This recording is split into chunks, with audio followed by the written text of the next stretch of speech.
Now, this morning, we have something rather interesting that comes along on Easter. And it seems to me that in this particular difficult time, we should do some rather straight thinking on this subject and perhaps be a little less mystical and a little more practical in our approach to some of these matters.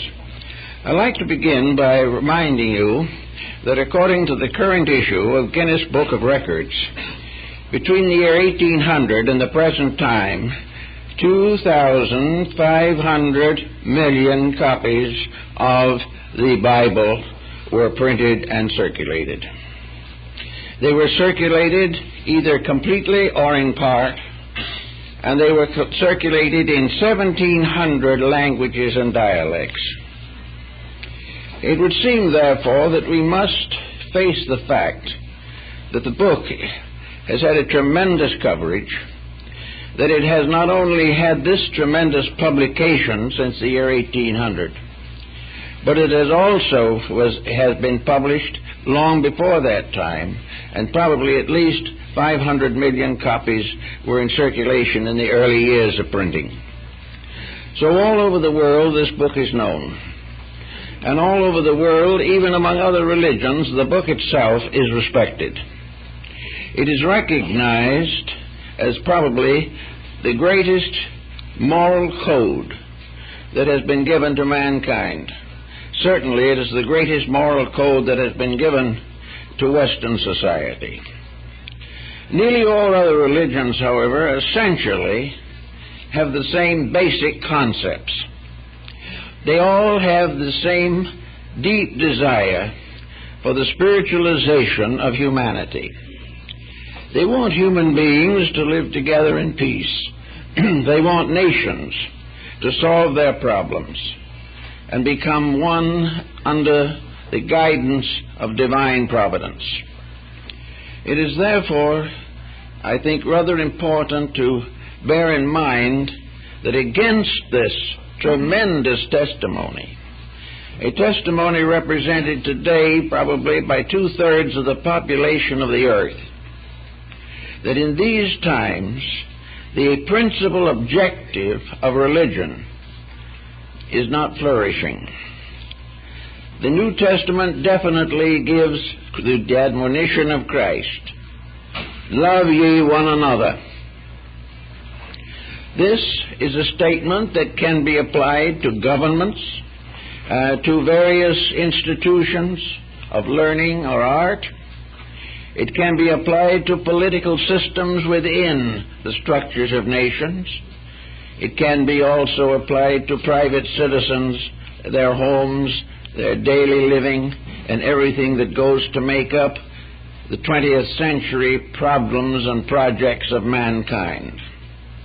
Yet at this very time, in Latin America, Christians are killing Christians.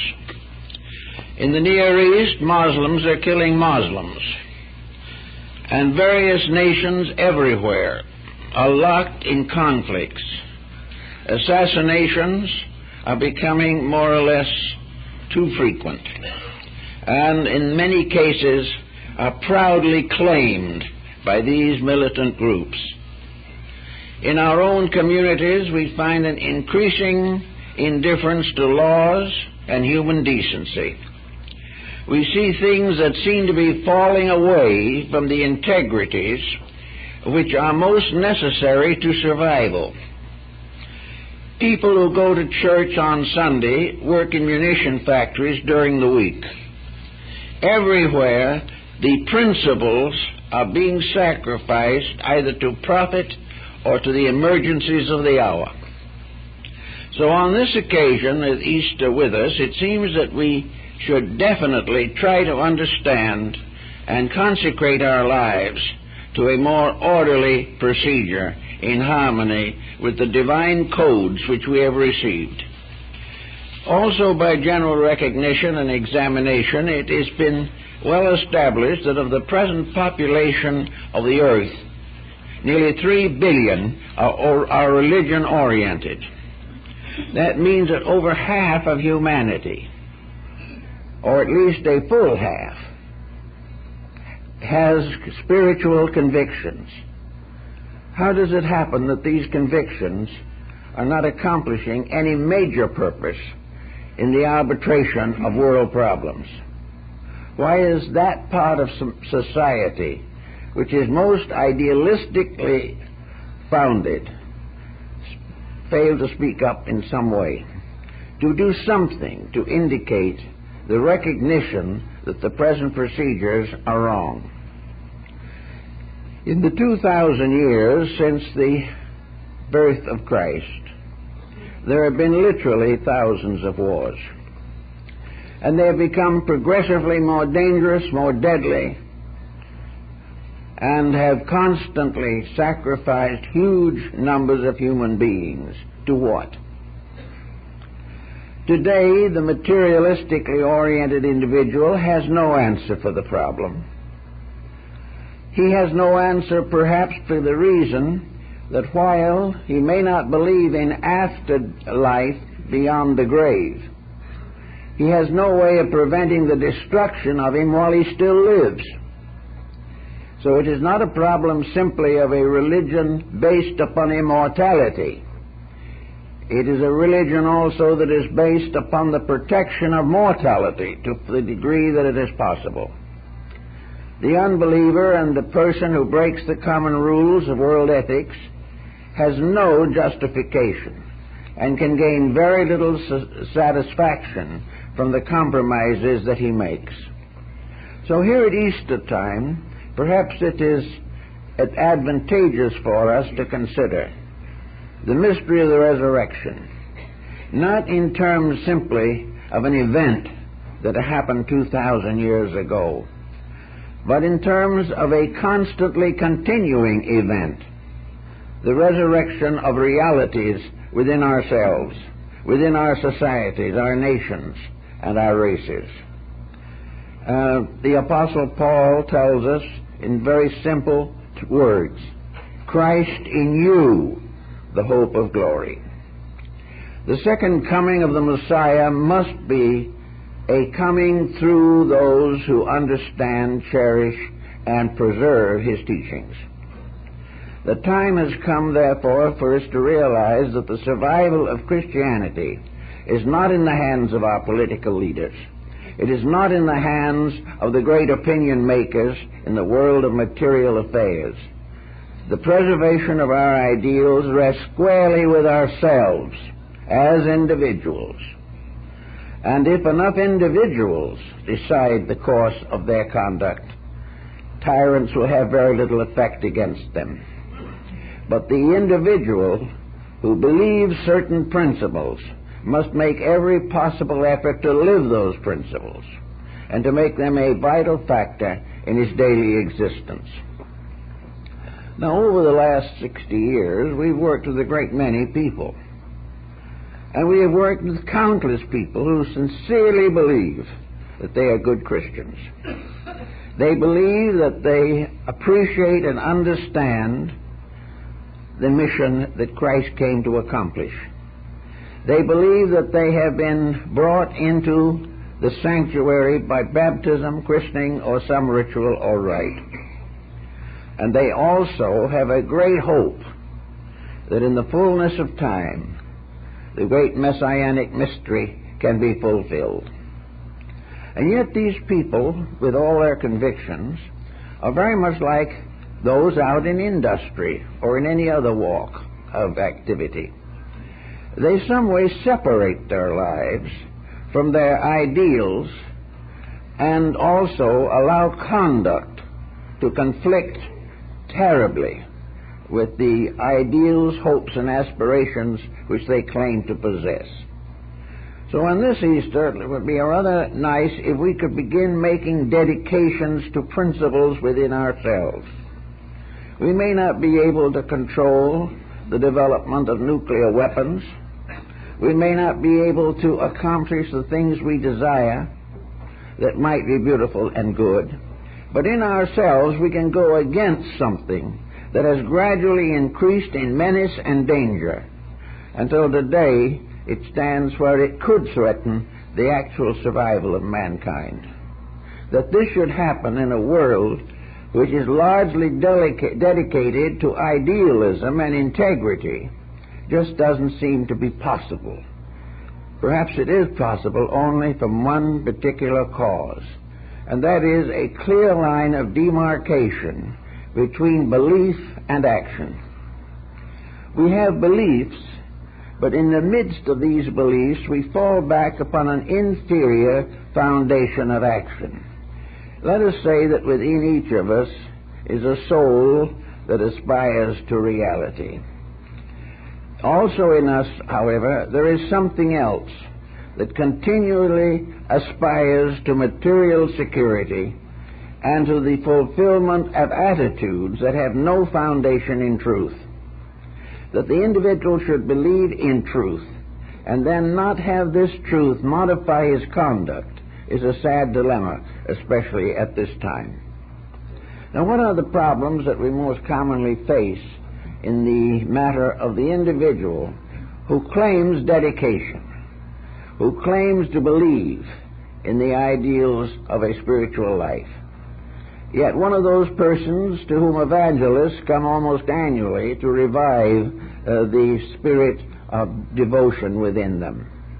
Why should it be necessary to evangelize a Christian world? Where is the Christianity itself? Why do we have to have it brought back to us? Why do we have to be restored to the faith periodically? I talked to an evangelist over in Claremont some years ago, and he said that his experience was you had to save them once a year. Well, that's not a very promising outlook for things in general. Even if we had to save them only once in 10 years, it would still not be what constitutes the true spirit of our faith. It is more a matter of dedication within ourselves. Now, the dedications can be to simple things, but each individual must sometime settle down to the quiet contemplation of the relationship of his own conduct to the religion he claims to believe. If this comparison is not made correctly and constructively, something is wrong. Now, another danger that we seem to find constantly is a terrific clash of creeds. Most persons who believe in a spiritual tradition have developed a belief that they must defend a particular sect or group, that conformity is the secret of salvation, that the individual who belongs to a group must stay with that group, support it, believe it, and live it, and any departure from this group is to be cut off from salvation. Now, this is beginning to wear a little thin among modern people. It is hard to convince an individual that he must belong to a certain group in order to have the approval of deity. It would seem much more reasonable to assume that the blessing of God would be bestowed when these groups get together and each in his own way and in his own light worships the same truth. That there should be all these conflicts, an endless competition of believing, is simply an abstract form of warfare. It is not what religion was intended to be. In my experience, I have seen many homes broken by simply sectarian differences. Individuals who are heartbroken because a child did not marry into the same church. All of these things have lost the true spirit of religion. The true spirit of religion as expressed by Christ in those simple words, love ye one another. Now, loving one another is not always easy. If it was, it wouldn't be a virtue. And if it was common practice, there'd be no need to cultivate it. But it is necessary to consider it today. So if you happen to want to find in this Easter a sense of the experience of the presence of God in your own heart, if you want to really understand the Messianic mystery as it has descended to us from nearly 20 centuries of human experience and suffering, then it might be very wise to look over our own conduct, look over the things we do, and remember that this conduct does extend beyond ourselves. There are very few people who make mistakes, except these mistakes go on to other people. There are very few individuals who will say a cross word that only hurts themselves. It goes on to complicate the lives of others. It is something that we all have to recognize, that our conduct becomes a kind of program of enlightenment and education. Well, one of the common things, for instance, we have to face here are broken homes. There are too many of them. And yet these broken homes are, for the most part, two persons who claim to believe in God, but have lost faith in each other. And there may be very good reasons why these complications arise. But if the individuals involved are truly sincere, placing the will of God before their own personal preferences in matters, they may find, or would find, that the decision based upon a spiritual cooperation would bring greater comfort, greater permanence, and greater solution, and would bring far less sorrow into the family. The same is true in matters of children, that the children should not have the proper care because of selfishness of parents is contributing to a dangerous situation in society. Even the Chinese knew this.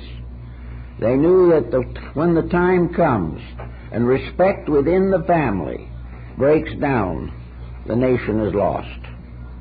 There are all kinds of feuds that arise in life. There are memories that we have to get rid of. Now, we can't really get rid of a memory in the sense of saying, I'm not going to remember. But we can gradually transform an unpleasant memory into a valuable lesson. When we look back, we should not think, first of all, of how we have been wronged. We should think, rather, what our own responsibility was. Did we share in this guilt? Were we partly, at least, responsible? And if possible, is there some way of reconciling these differences? It is unfortunate indeed for any person to leave this world leaving an unsolved difference behind them. All these things are part of a religion that is based primarily, as Emerson pointed out, upon conduct, upon the individual living his faith, living it and allowing through this living of his faith for an eternal power to come through into him and through him into the world. If there is no love in our own hearts, it is going to be very difficult to bring peace into the world, or arbitrate the differences of beliefs, or prevent those who love God from killing each other. This type of situation is getting critical. And while to most of us the solution cannot reach out into the larger world, over which we have no influence, really, it does reach into an area of influence which each of us has. We have some friends, some relations, some acquaintances, some responsibilities, some decisions, which, if improved and in various ways religiously oriented, could be a great help to bring better situations to this troubled community we live in and call the earth. Actually, almost all of our selfishness is so short-sighted. It isn't very much good to us even while we are thinking that we are making ourselves happy. Selfishness actually doesn't help to make people happy. There's an old saying, I think Josh Billings may have said it first, and that is that whenever we get what we think we want, it loses interest, and we must want something else. And this is because most of the things we want really are not interesting. They hold our attention because they require a certain amount of specialized effort. But once acquired, they lose all value. and most of the projects which get us into trouble have no permanent or enduring significance. They are things we'd be just as well off without, even though we may not realize it at the time. Also, we now find wandering about our streets and everywhere delinquent young people, and we like to assume that this delinquency is due to conditions beyond our control. It may be that much of it is difficult for the individual to take over, but there are opportunities for each person. I've had too many come to me with the problems not to realize that wherever a problem arises, the thoughtful person can do something about it. Whereas the individual who is completely selfish, self-centered, and interested only in his own affairs simply contributes to the miseries of mankind, accomplishing nothing for himself that is permanent and doing no good to others. Therefore, at Easter, I think we want to begin to think in terms of the mystery of a resurrection of realities in our own hearts and minds, a wiser use of our worldly goods, a greater dedication to the suffering of mankind and what we can do about it, a better sharing not only of what we have but what we are, greater tolerance and patience, greater kindness in moments of emergency, a greater tendency not to think first of ourselves. Our enemies, nationally, internationally, racially, culturally, are mostly selfishness and ambition, the tremendous determination to advance our own ends. For this particular reason, we are perfectly willing to sacrifice human life because it will give us here a good opportunity to make wealth by devising methods to destroy other people. All of this selfish production deals with a factor that we are all going to have to face, and it may be an unpleasant head-on collision when it comes. Little by little, we have become wealth-oriented. Wealth takes the place of conscience. To accumulate is more important than to become better. To hold on to what we have desperately, even if it takes all the energy of our living to do it, is more important than holding out a helping hand to anyone else. This wealth orientation is also, of course, part of a very interesting pattern that arises in society. The powers that be in this world have only one way, really, of working with us, and that is they have to allow us to get into a certain amount of trouble in order that we can learn what it is necessary for us to know. We have to learn through suffering because we have refused to learn any other way. We have found no real joy in unselfishness in comparison to the joy of being selfish and getting what we want. And we don't think of this as wrong in any sense of the word, and we could moralize it indefinitely, and there wouldn't seem to be much wrong with it. The only thing that's wrong with it is while it's going on, the world is getting worse. Something is the matter. And the matter is very largely indifference to the rules of the game of life. We should know better than we do. We know the mysteries of birth and life and death. We realize every day of our lives that the path of glory leads but to the grave.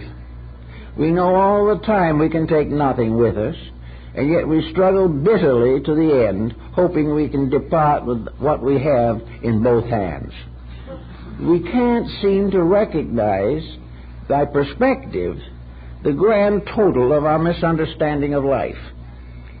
That we are actually unable to put together the simple facts and try to glamorize an illusion to the degree that it becomes worth living for. So the grande illusion goes on. The individual follows the way of the ages, to be born, to suffer, and to die, as the Caliph of Baghdad is supposed to have said. And this becomes a rule. And yet, why does it have to be a rule? Why should not the interval between birth and the departure from here be a wonderful adventure? Why should we settle down to the fact that we must turn it into a battlefield, or worry day and night over the rise and fall of the securities markets? Why should we make everything here difficult, when in reality we have every opportunity to have a rather nice life? Most persons are born with reasonable health. Most persons have some abilities or talents that they can use successfully.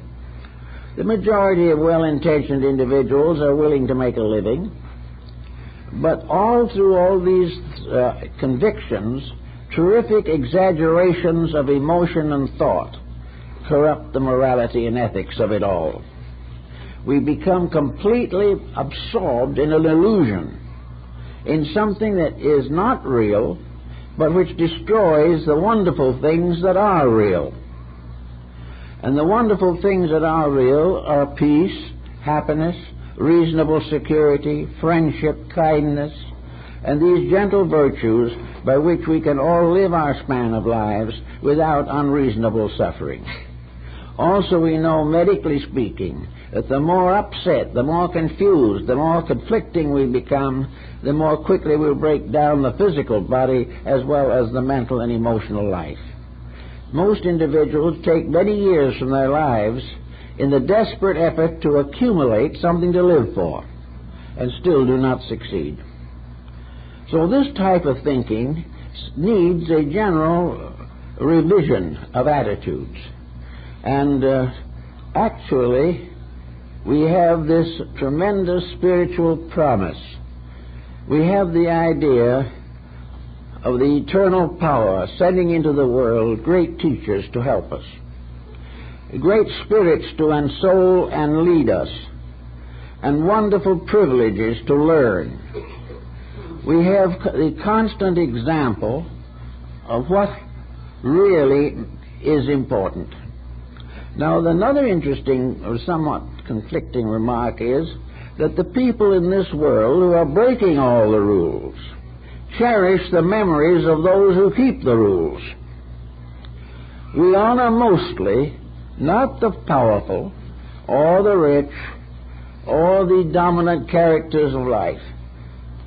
We actually honor most those who have had least of the world's goods, but have given the most of hope and understanding to the human heart.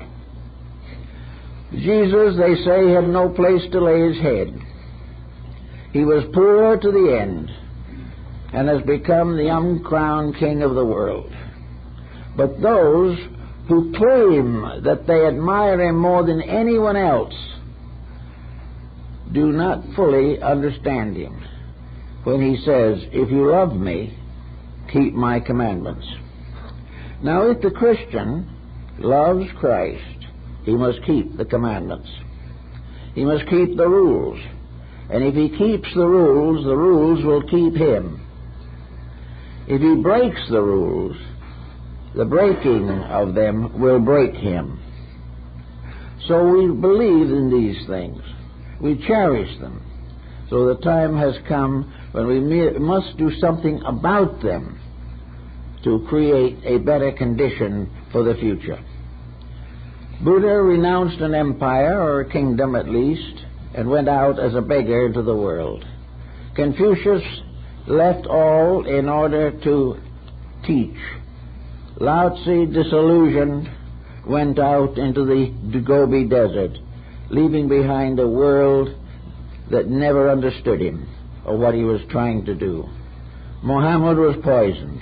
Pythagoras was assassinated. Zoroaster had a spear in his back. Those who have loved man most were also most hated. They were feared because they would destroy the idea of temporality which we are trying to sell ourselves and have been trying ever since the beginning of history. We are trying desperately to live in a world too small for us.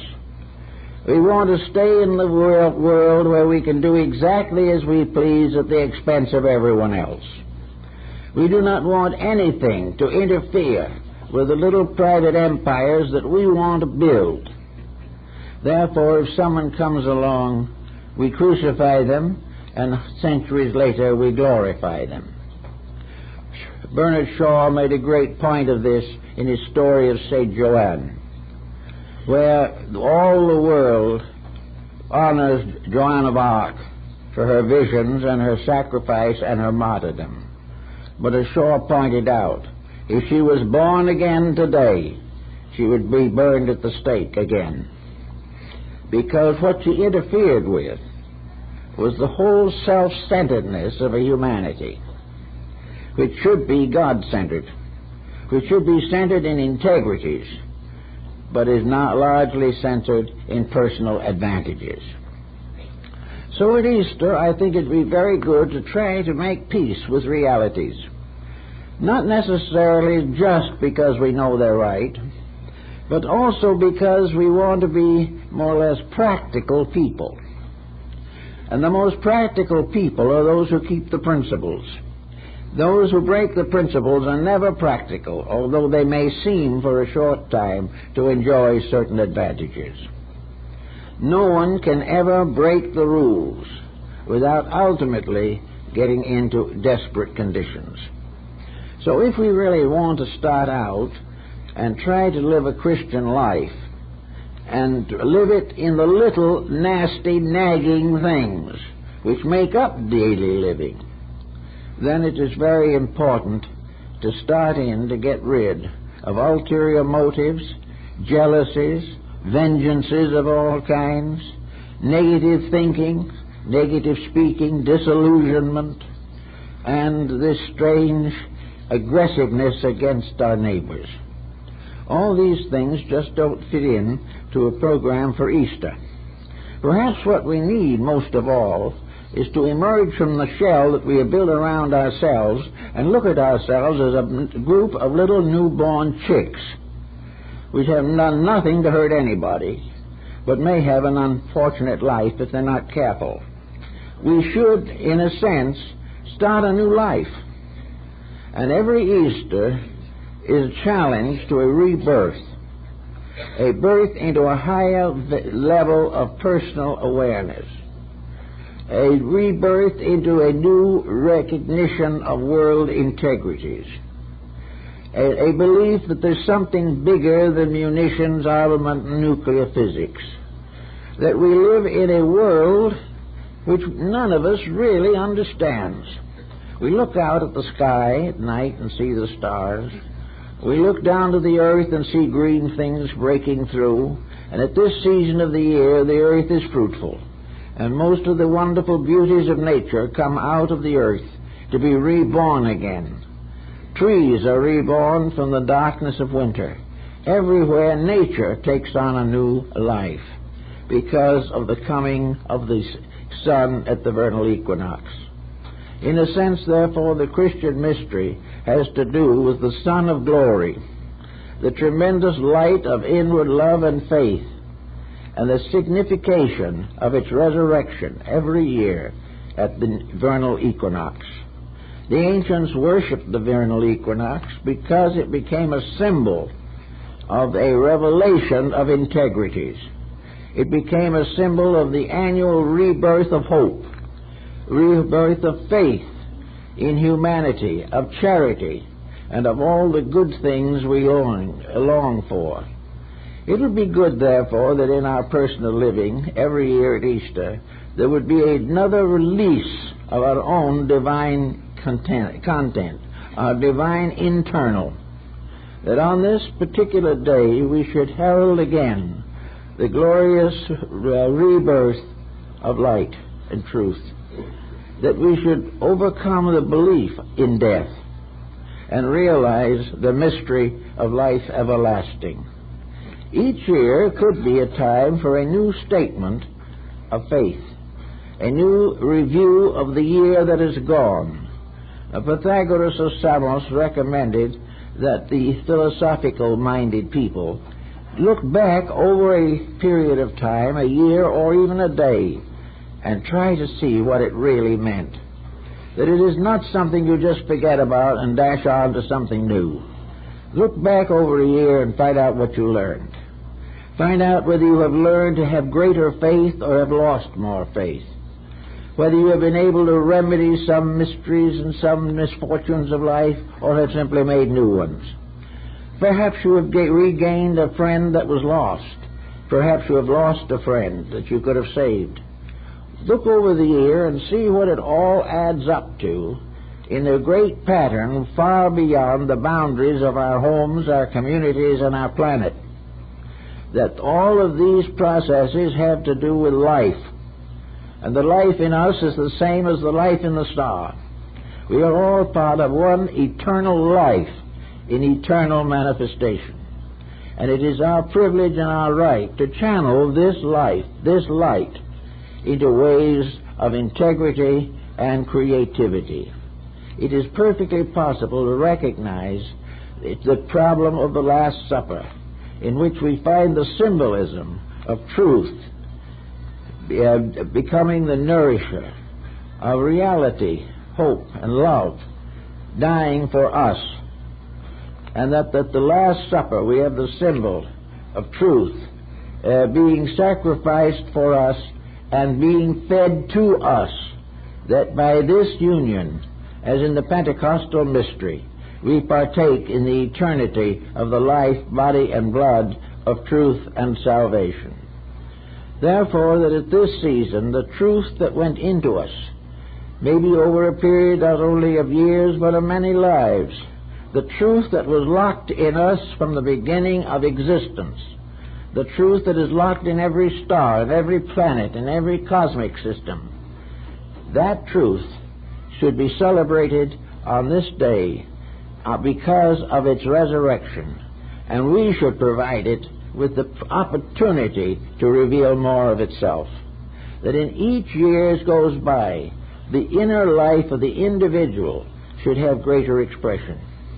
We should have more opening up of the inner and not have it constantly imprisoned by the selfishness of the lower personality. It is said that, of course, in St. Augustine in his City of God pointed out that the City of God was the symbol of holiness, and that the opposite end of this great mystery was the city of Babylon, the city of confusion and death, the city that's represented by the cities of the plains, and all the mysteries of creation and degeneration. That actually that the city of Babylon is the abode of confusion.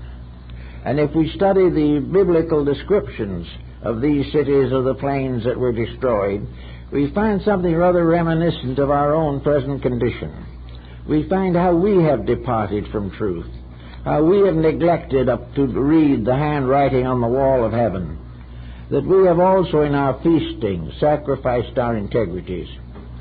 Now, if it were true that there was no guidance, that each creature that comes in here must struggle and die the best it can, if this was the reality of things, it would be very sad indeed. But it is not the reality. We have received from the beginning of history magnificent messages of hope. We have seen great works of mercy.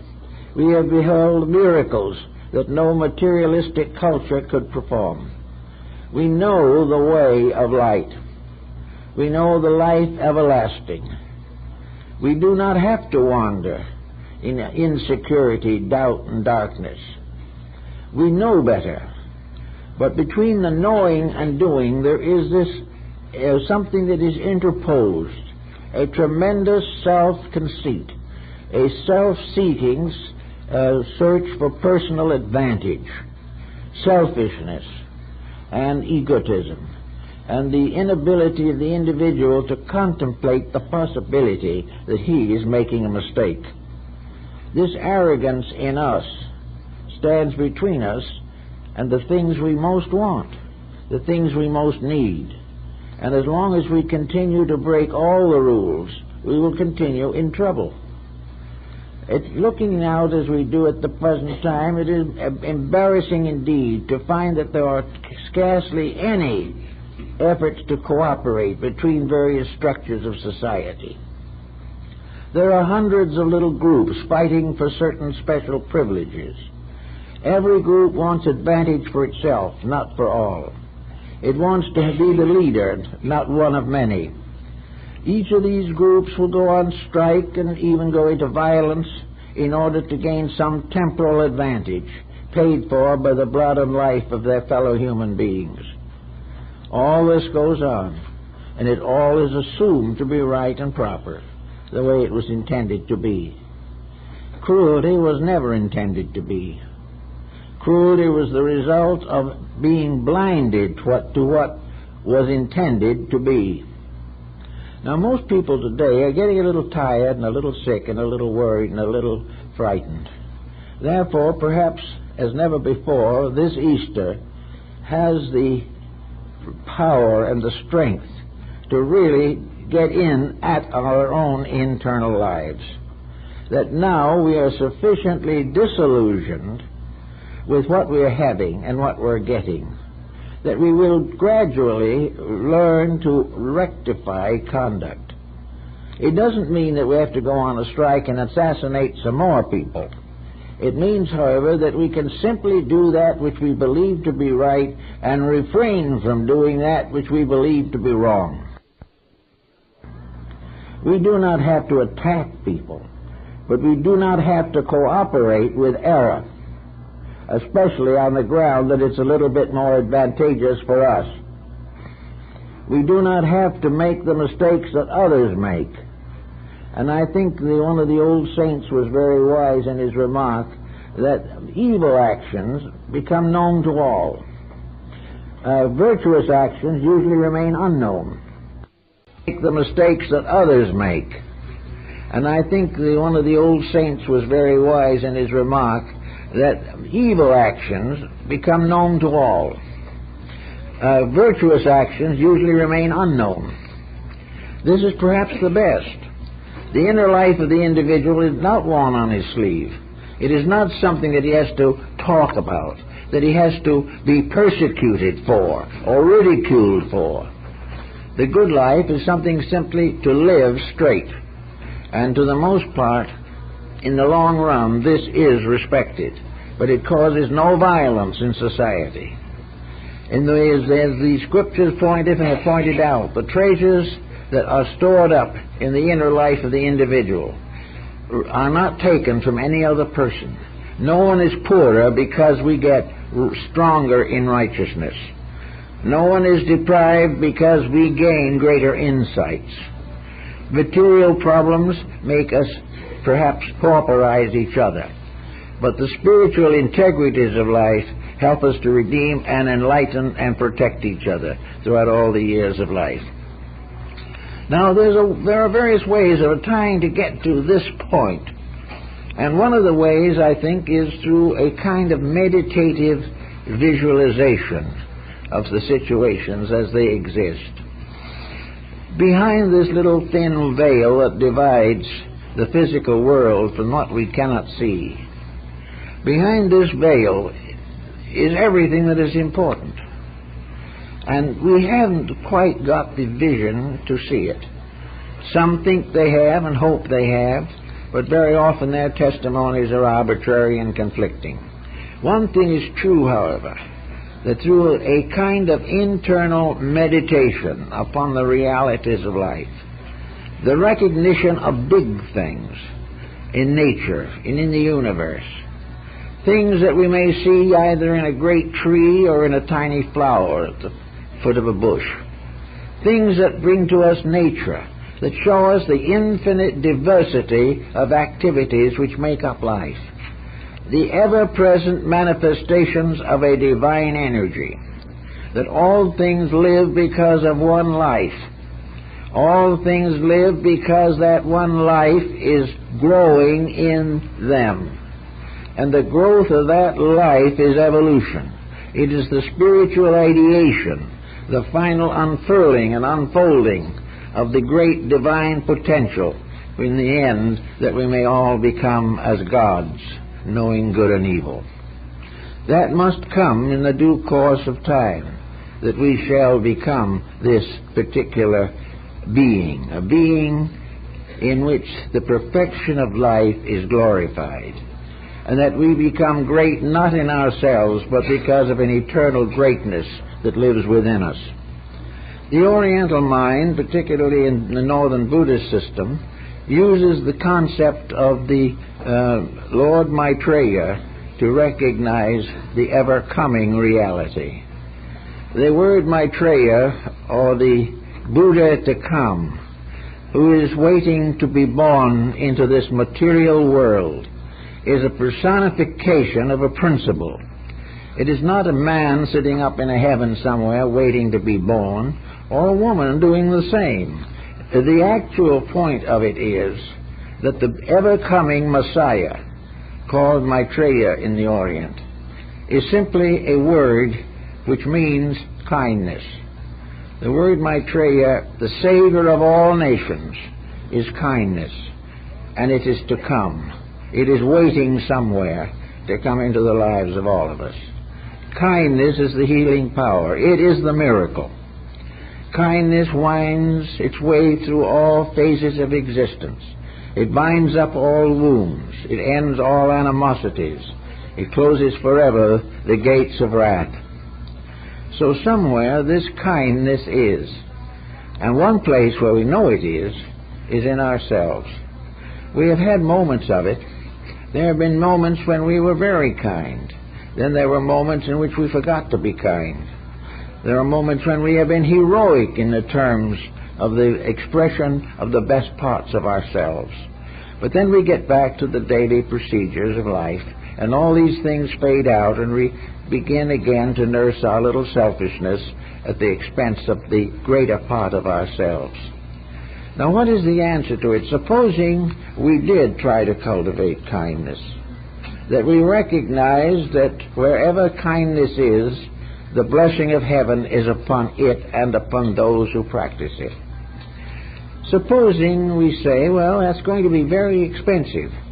If we're really kind, we're going to have to forgive people for things they've done to us that we don't think were fair.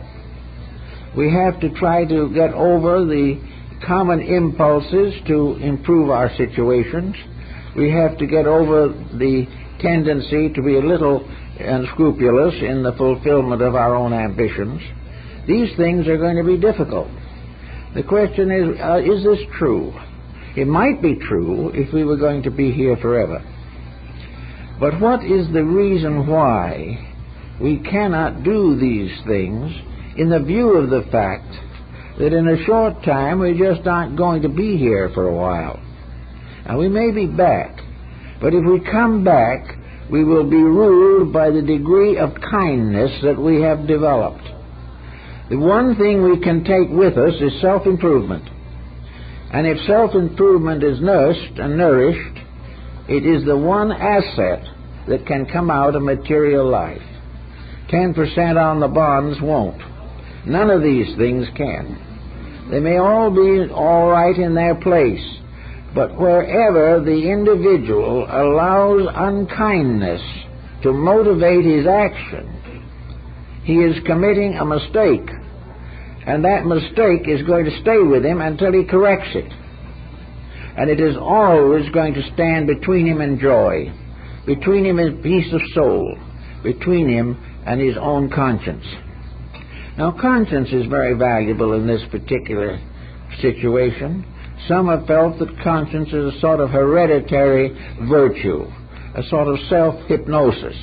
But it isn't, because conscience tells us very definitely when we violate our own code.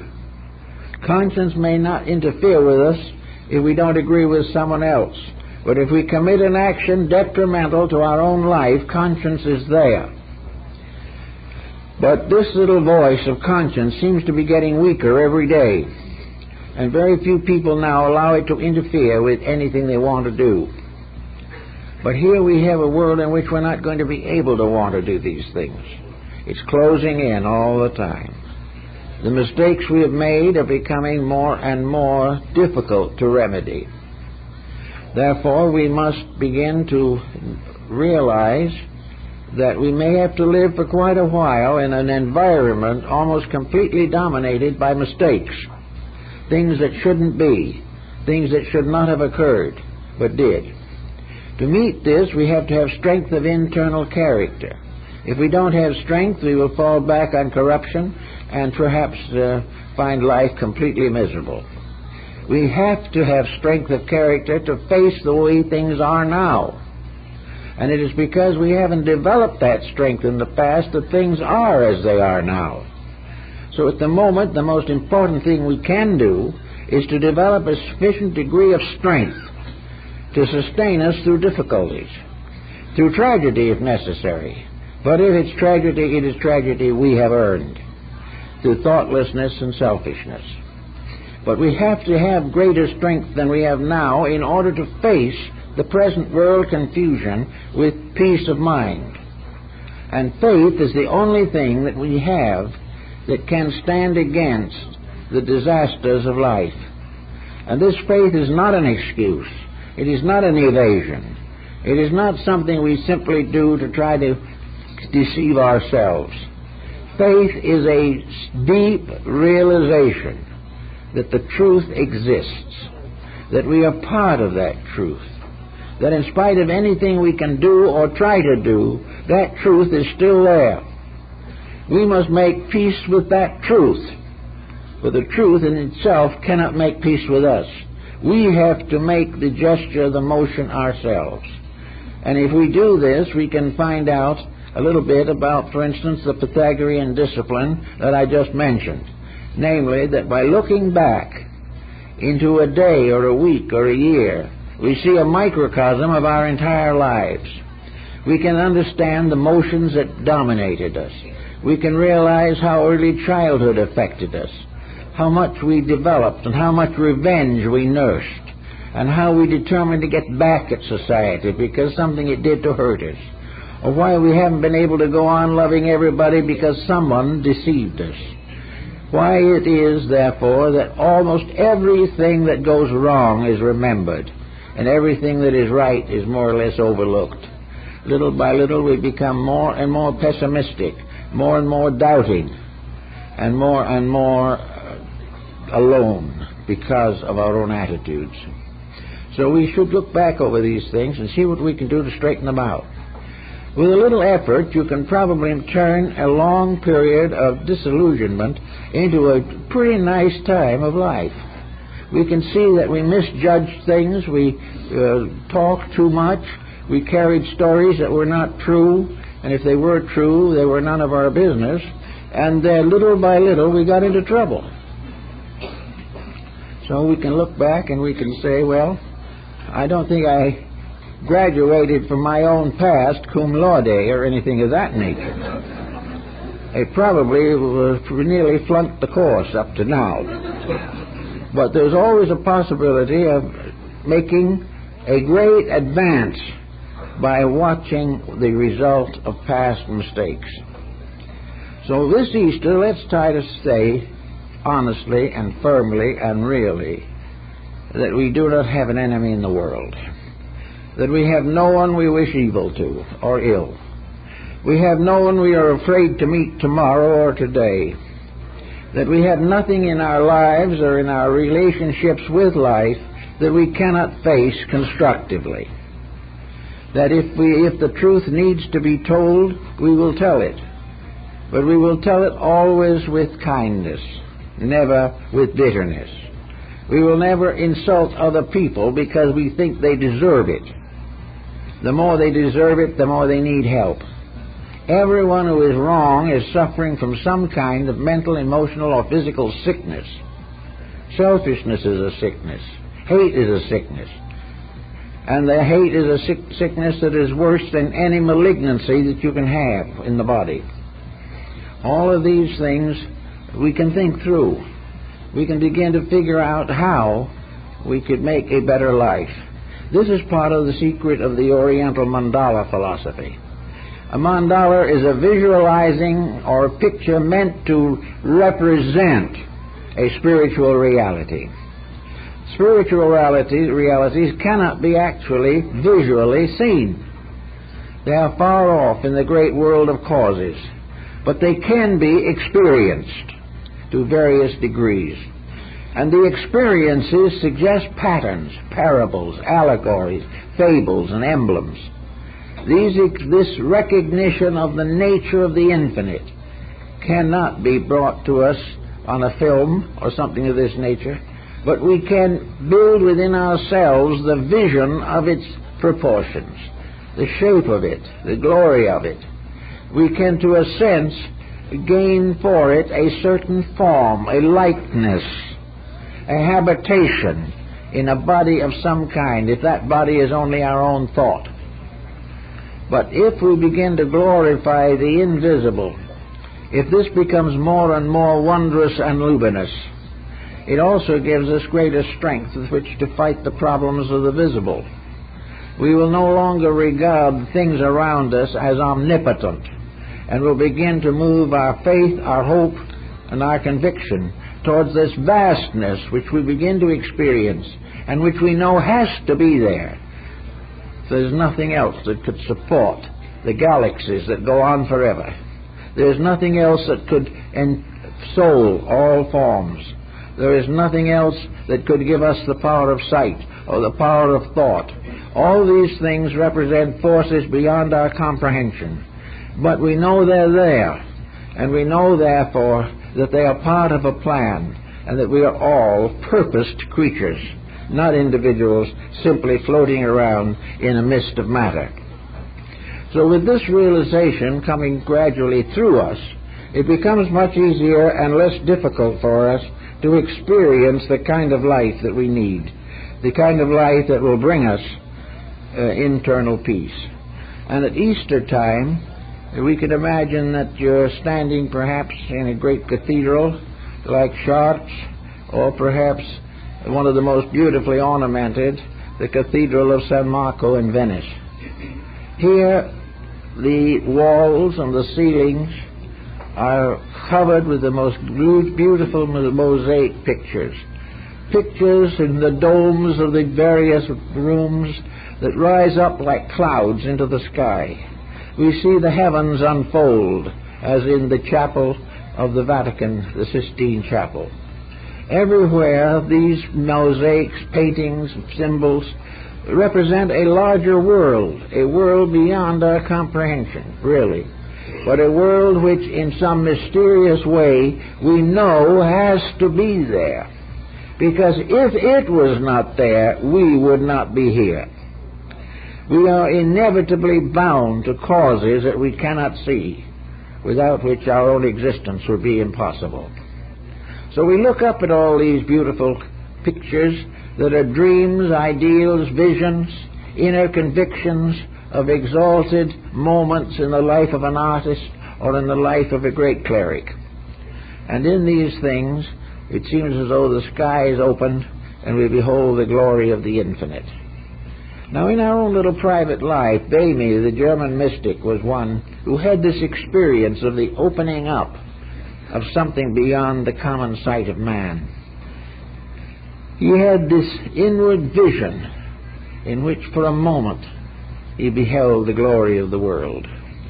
He beheld the infinite expanse of power that was necessary to make a grain of sand exist. He recognized for a moment the light that ensouls and ennobles a seashell.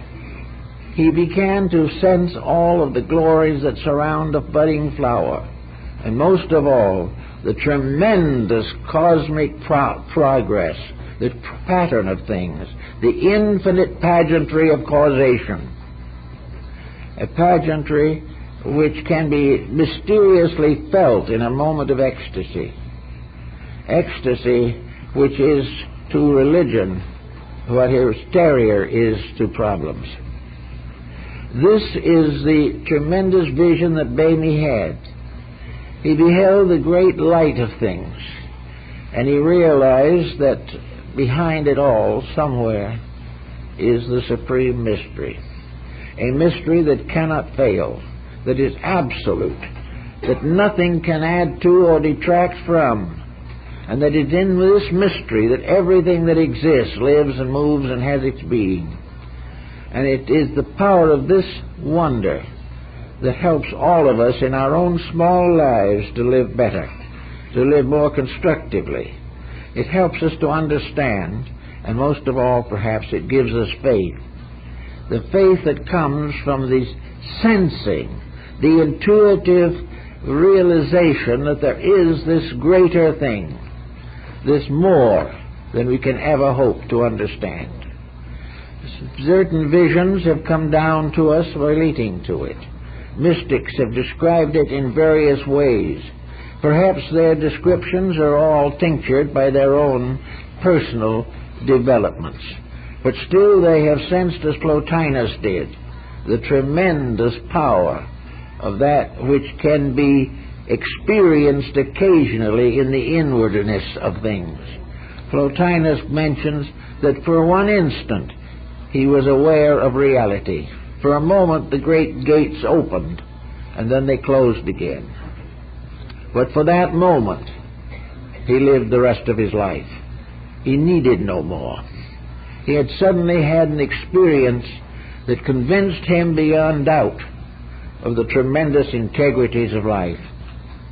Now, from some way, we're going to have to restore the experience of integrities. We are going to have to find our way of bringing our world back into order.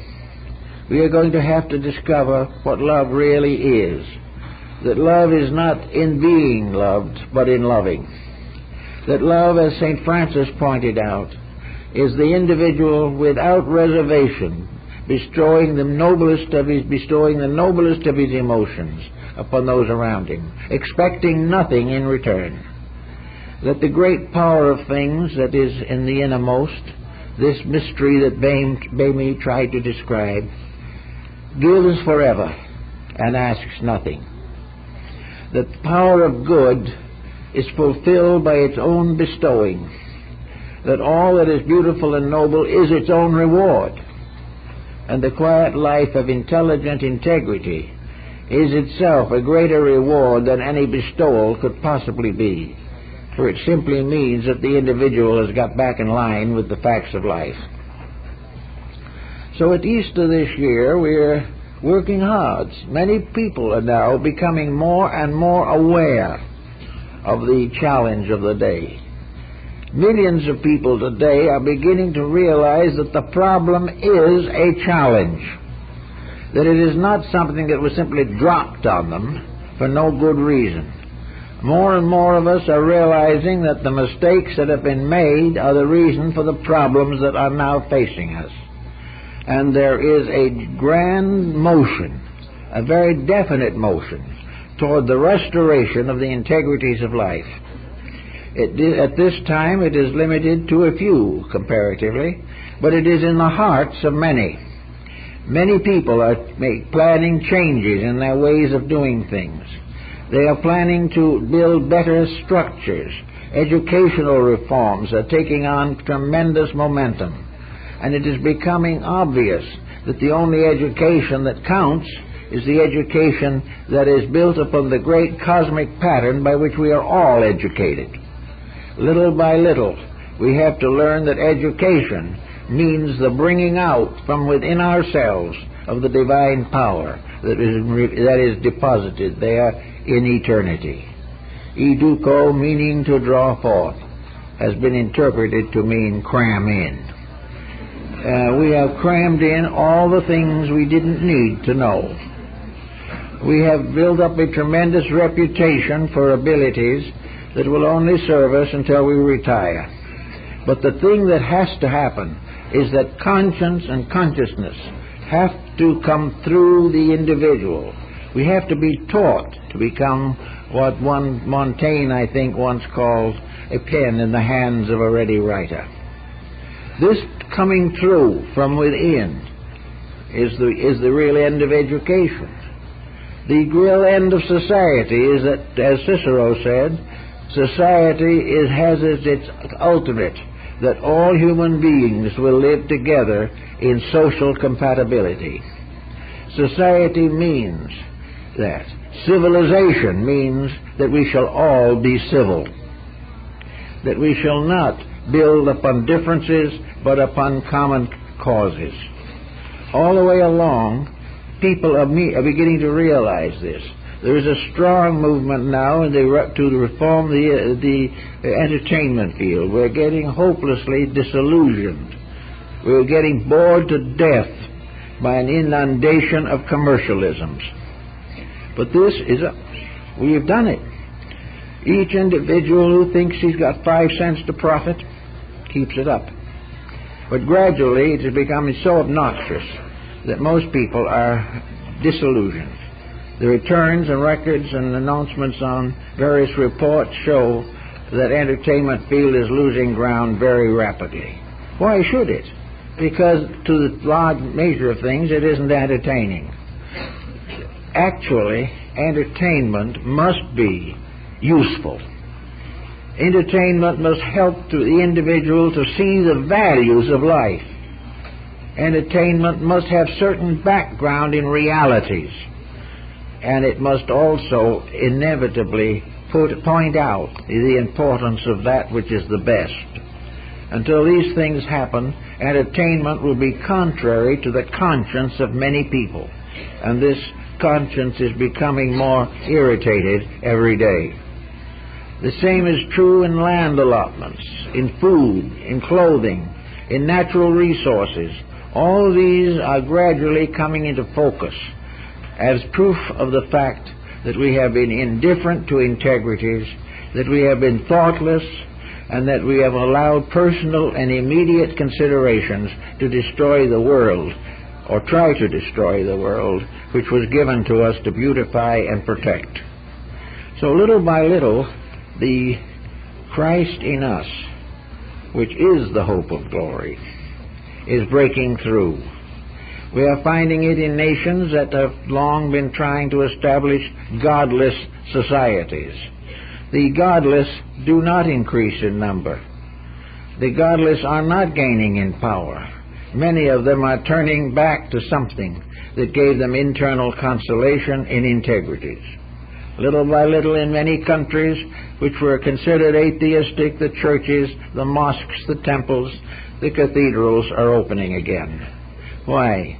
Because, as Napoleon once pointed out, you cannot rule a people unless that people have a religion that is strong enough to take them through the problems of life. So that all the way along, the motion now is toward perhaps the thing that we have talked about. Perhaps the second coming is a new channel on a television station. Perhaps it is a director who decides to make a really good picture. Perhaps it's an author who's going to write a book for the good of humanity and not for royalties alone. It will also come when products are improved, and the manufacturer says, I'm going to make a good product. The moment he says it's a good one and he makes it, he is tuning in to the great realities of life. The same will be true with health.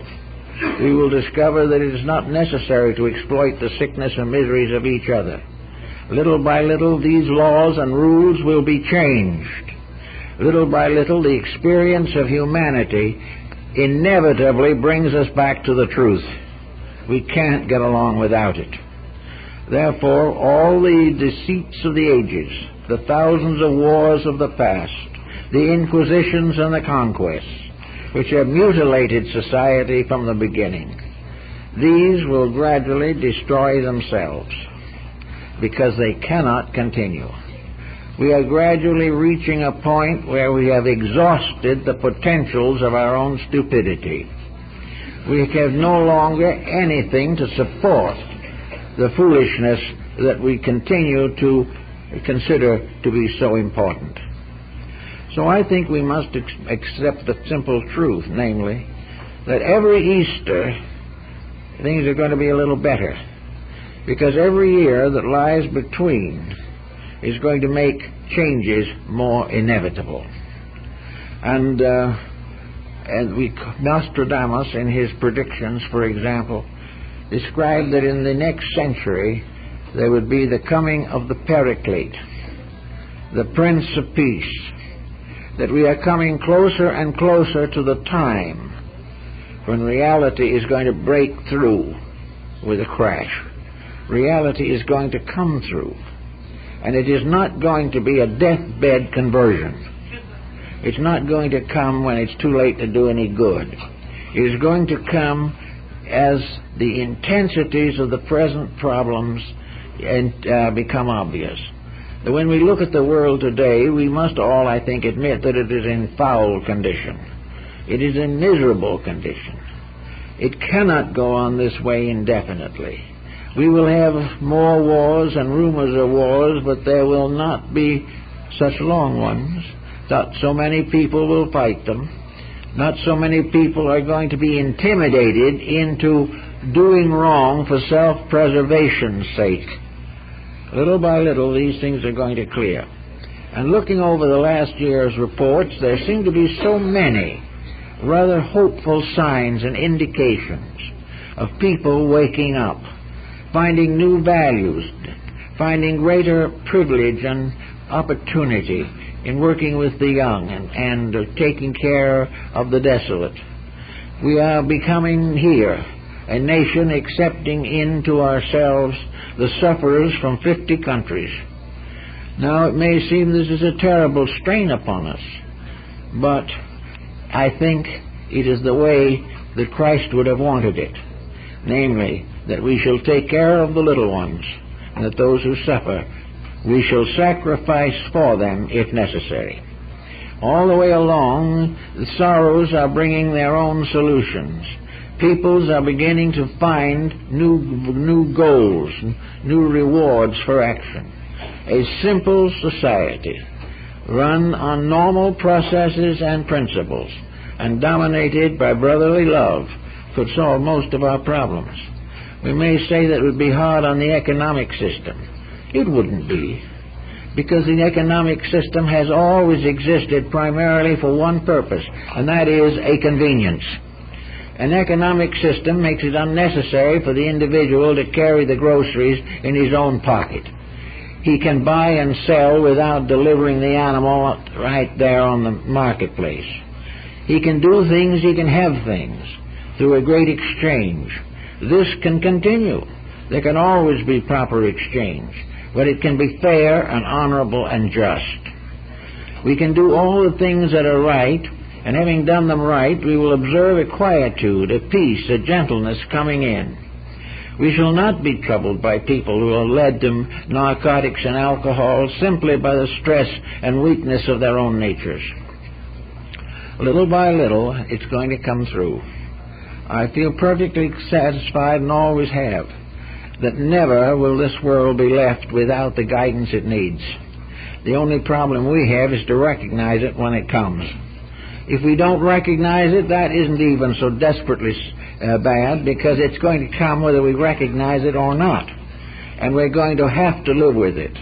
And for a moment it may seem rather oppressive, but in a little while we shall discover that it is easier to be happy and honest than it is to be ambitious and dishonest. All the things that we don't like are going to gradually be transformed into what is right, or we will learn to like that which is best. So on Easter, I think we ought to think about these things as much as we can with a view of making new resolutions in ourselves and trying in our own hearts and minds to see the sky open and the heavenly victory of truth over the injustices of material existence.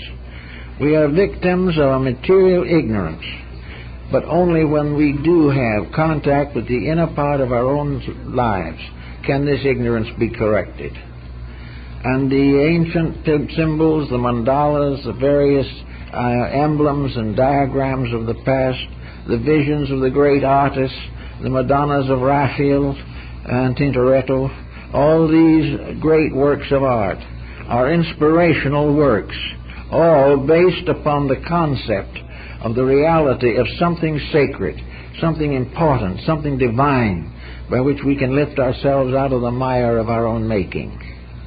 Therefore, at this time in Easter, I think when we sit down to Easter dinner or something, we should have a little prayer in our hearts and minds that our eyes may be opened. For it is in the opening of our eyes that we experience the second coming. It is in the opening of the eyes that we behold the resurrection of truth out of the darkness of error. It is always happening, but we do not have the eyes to see it. When our own hearts and minds illumine our visual equipment, we will see that forever the truth is becoming. It is coming always. It is always unfolding through life and through living things. It is unfolding through us if we will permit it. And by kindness and thoughtfulness and gentleness, we are bringing closer and closer the day of the great liberation, when there shall be one sheepfold and one shepherd. Until then, until we have the vision to see they've always been one, we will have to continue to gradually overcome the differences, overcome the short-sightedness, overcome the thoughtlessness which have so long bothered us. It might also be a very good day today to telephone someone you haven't talked to for a long time and see if you can mend some little misunderstanding. Try and be bigger than something else. Try and not do it for the sake of your own good, but in order that the Christ in you may have a victory. For in every kindness there is a victory for good. Every unkindness is a defeat for the good that is in all of us. And when we have enough unkindness, then darkness rules. And the time has come now where kindness is getting to be necessary. It's getting to be something we can't afford to go without much longer. So wherever we go and whatever we do, let's try to be cheerful. Let us know that that God is in His heavens and all is right with the world. Let us have faith in the integrities of life. And with the rebirth of faith in our own hearts and minds, we have the resurrection of faith in the world. And in each of us, the mystery must first be celebrated. We must first discover that our faith is stronger than our fear, that we can go forth doing the things that are necessary, ready and willing to bear the responsibilities of constructive action. Until then, we will have the same problems. We can't go much longer.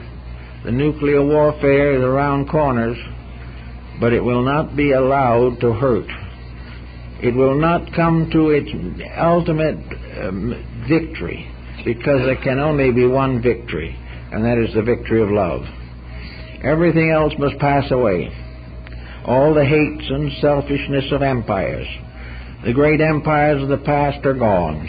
The empires of the future will go also, unless truth controls and directs their existence.